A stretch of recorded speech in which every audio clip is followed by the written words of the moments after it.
Hi teens, my name is Ashley and I'm from Imagine If Libraries, and this is a Teen Eats Cooking video, which is a part of a series where I give a book, movie, or TV show recommendation, and then I cook something inspired by that recommendation. So, about a week ago, Netflix released Avatar: The Last Airbender to stream, which is a TV show that originally aired when I was about 10, and when it aired, I remember that I was obsessed with this show. I thought it was so good. So when Netflix re-released it, I decided to rewatch it to see if the show still holds up. And what I found was not only does the show still hold up, but it's better than I remember it. And I think that it has broad-based appeal. Like, I think people anywhere could like this show. So while watching it, I realized that not only would pretty much anyone like this show, but that the show borrows not just from anime and from different Asian cultures, but the show also features a lot of Korean food. So I thought that we would cook something from the show, specifically cook something that is featured in an episode of the show where my favorite character goes on a redemption arc journey, and after his life-changing experience, his uncle decides to cook him a Korean food that is traditionally served to children or people who are sick as sort of a wellness food to get better.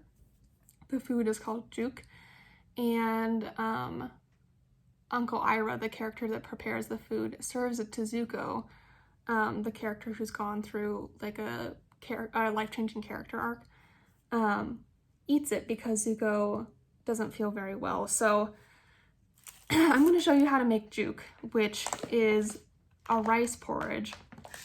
And juk in Korea can either be savory or sweet. The juk that Uncle Iroh makes is savory because savory is usually what's served when you don't feel well. So juk is rice, and it is rice that is simmered in a pot for a long time with your choice of seasonings and flavorings and toppings. I'm going to make the juk that I usually make when I want something that's easy to prepare but also nutritious. So I usually eat this in the morning, winter mornings. I usually eat this. I'm going to make you a chicken juk that has anchovies and onions and garlic, mushrooms. It's really simple to make, but it is a different preparation method than what I've shown you before with rice. So it's a long stewed rice. And another thing, or another food that was served in Avatar: The Last Airbender that I thought would be fun to make is a Korean watermelon smoothie, which the main characters in Avatar: The Last Airbender eat after some battle training. So we're gonna make juk, we're gonna make the watermelon smoothie. They're both pretty easy to prepare. Why don't we get started and let's talk a little bit more about Avatar. The first step to preparing juk is to chop up all the ingredients that are gonna saute at the bottom of the pan before we add our broth and rice. So we need to really finely dice or mince this onion, which is going to take a little bit more effort than to just loosely chop our onion, which we've done a lot before. We're also going to prepare the sardines and the mushrooms, garlic. Now, I said that juk you can really make with any ingredients, but I'd recommend onions because they add a nice base flavor to the broth. So like before, we chop it in half,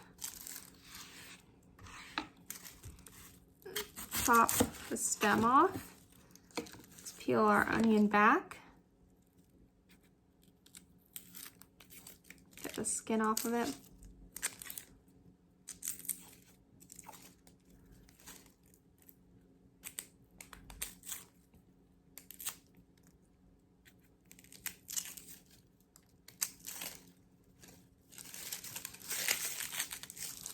Let's leave that root on. When we are making our vertical and horizontal slices though, we need to make probably double the amount we normally would. The reason why we want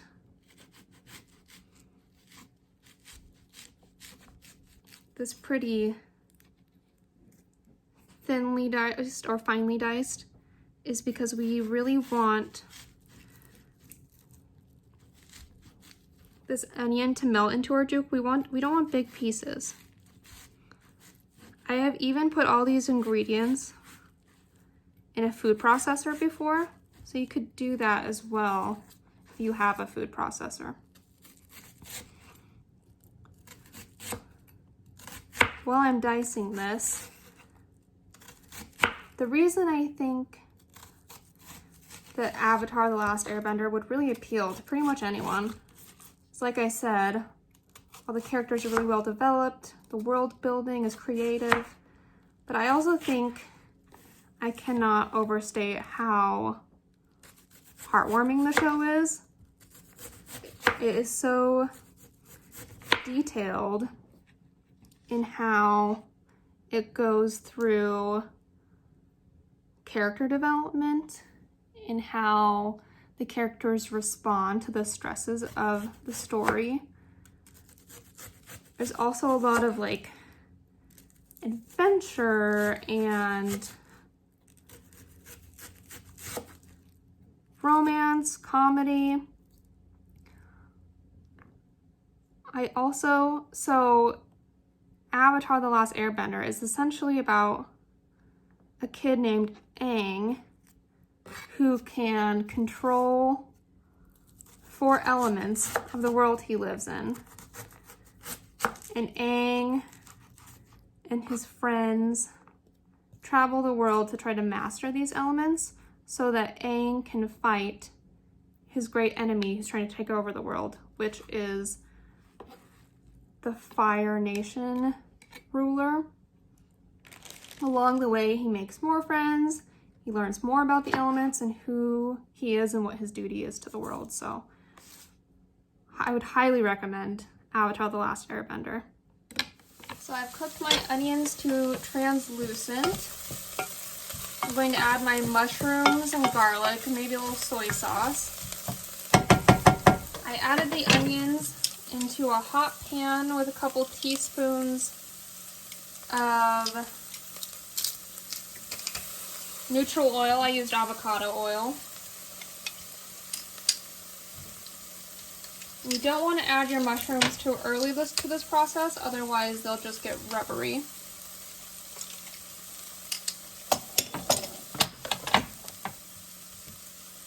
The next thing I want to talk about today is how this food is considered a wellness food. It's almost like a health food in Korea. I think everyone has their own food that really comforts them and makes them feel better. I eat this a lot when I feel like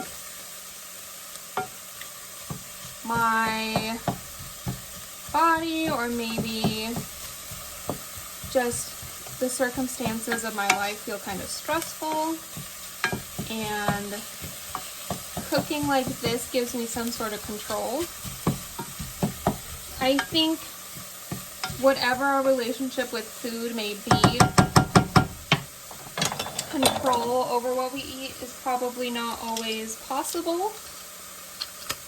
But I do really feel like whatever comforts you or makes you feel well is something we have control over. I think checking in with yourself, seeing how you feel and what you want. Maybe you need an extra glass of water in the day, is something that we can all definitely manage.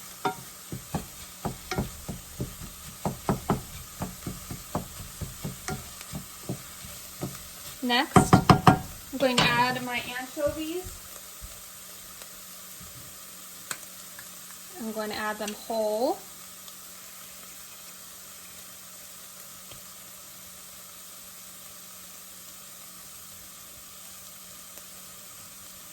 I know fresh seafood is a popular flavoring for this juke. I'm using what I have, which is anchovies. I also really like anchovies, so they make a good addition to this. And then when that's all broken up, we're going to add our rice and our broth. So I added 4 cups chicken broth. You can add whatever kind of broth you have, or even water. 4 cups chicken broth, and then I also added another cup of water. I don't want this to be too salty.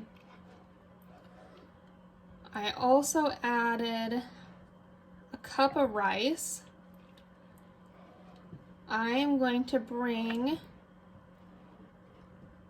this juke up to a simmer, and I'm going to simmer it for about 45 minutes to an hour.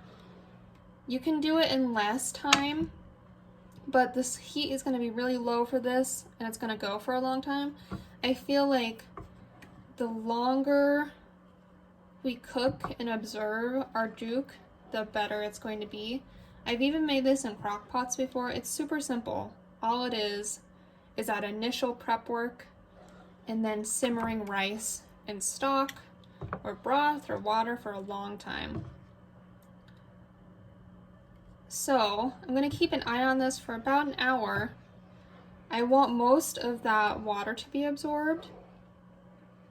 And then when I would say 85% of the water is absorbed, I know it's done. And for this juke, you pretty much have to use a short grain rice and not brown rice. It's harder to make with brown rice. Short grain white rice, like sushi rice, because it will absorb the water much more easily. When I've made it with brown rice, it takes way longer. Like, it took me like 5 hours the first time I ever made it with brown rice. Way longer. So short grain white rice is ideal for this juke. It also probably tastes the best and is the most easily digested, which is probably why it's considered a wellness food. It's because it's so easily digested. And like I said, you can add whatever flavorings to this you want. It also can be made sweet, like with pumpkin or pine nuts, whatever you have. But I decided to use tinned anchovies. You can use fresh seafood or shredded chicken. I do frequently add shredded chicken to this. I might even add some later on. Or beef is good as well. So we're just going to simmer this 45 minutes to an hour. When it's almost done, I'm going to show you how to make that watermelon smoothie. Our juke is almost done, so I'm going to prepare our watermelon smoothie. So I have about 2 cups of frozen watermelon in my blender. I've also added some ice cubes, about a half a cup of fizzy water. You can use whatever fizzy water you have, or maybe soda. And I've also added a couple teaspoons of honey. You can also make this smoothie with yogurt if you want, but I prefer it with the fizzy water. So all I'm going to do is blend it up until it's smooth. All right, my juke is finished. It's simmered on the stove for probably an hour. Then after it was done cooking, I mixed in an egg. So it's even creamier than normal. You can also add a soft-boiled egg to the top. That would be good. But just like the flavorings we use to make this juke, the toppings are customizable. I usually eat my juke with hot sauce and green onions. I have some sriracha here. You can use whatever you want on top. If an egg sounds good, that's good. Cheese is also usually really good in, like cheddar cheese and American cheese is good in these types of Korean food. So I've added some cheese. And then my smoothie is also finished. Nice and sweet, refreshing. It's perfect for a hot day. Cultures all over the world have their own form of porridge. Korea's is made with rice, but it's also frequently used or made with oats. I like rice porridge, specifically this one. In China, this rice porridge, which Koreans call juk, is called congee. Same thing, but it is quite easy to make, like I showed you today. It's just a long simmering process, and this drink, which is really refreshing, is also quite simple to make. So when these were featured in Avatar: The Last Airbender, I thought it awesome that they were showing different types of food, specifically Korean food, but also they showed foods that are really common in Korea. A lot of Koreans eat these foods. So thanks for watching me teach you how to make juk, and I will see everyone next time.